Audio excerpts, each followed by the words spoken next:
shaping your actions and decisions around what others think of you, rather than around your own values or principles. You're no longer acting because it's right. You're acting because you want to hear those words again. And here's the real kicker.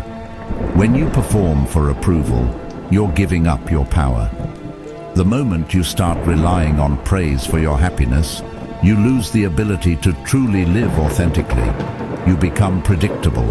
You become a person who only does what gets them noticed, instead of doing what aligns with their values. You see, the Stoics teach us that your actions should be driven by inner virtue, not external rewards. We act because it's right, not because we want others to notice. When you live in accordance with your values, your actions are solid, they're rooted. There's no need to perform for the world. You are who you are, no matter what anyone else thinks. Praise becomes something you accept, but don't cling to. You appreciate it as a reminder that you're on the right path, but you don't rely on it to guide your steps. This mindset isn't about rejecting all praise or saying you never need recognition. It's about creating a foundation so strong that no compliment, no matter how glowing, can shake your sense of self.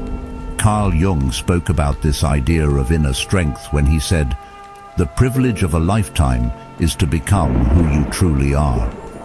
To truly become who you are, you have to detach from the opinions of others. You have to let go of the need to be validated by external sources.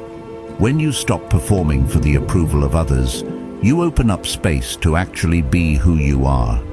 You become self-actualized, living from a place of internal clarity and authenticity. The people who praise you aren't the ones who determine your worth. You do. When you live from this place of self-truth, praise becomes just a fleeting moment, not a permanent fixture of your identity. But what about criticism? Well, it's much the same. If you let criticism define you, if you take it as the truth about who you are, then you've given up your control. You're letting the world dictate your emotional state. Stoicism teaches us that criticism, just like praise, is an external force. It's someone else's perspective. And if you rely on others' opinions for your self-worth, you'll always be at their mercy. Criticism, too, can't define you.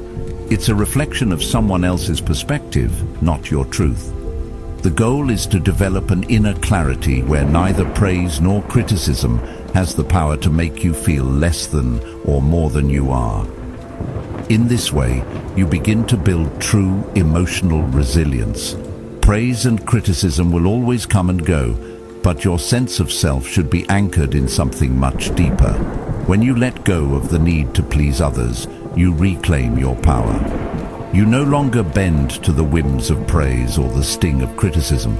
You stand firm in your own truth, and from this place, you can act in alignment with your values, not your ego. Think about the last time someone praised you. How did it feel? Did it make you feel like you were on top of the world?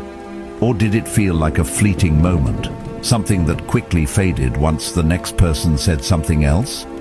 Praise feels great in the moment, but relying on it leaves you always chasing that next high.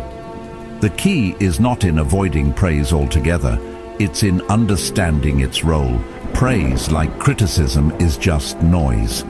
It's something that exists outside of you, and when you make it central to your happiness, you lose yourself in the shuffle. So, how do we shift? First, we have to learn how to detach from the need for approval. When someone praises you, thank them, but don't let it take root. Acknowledge it, but don't hold on to it. Let it flow through you, not into you. Recognize that your worth doesn't depend on how others see you, but on how you see yourself. By internalizing this mindset,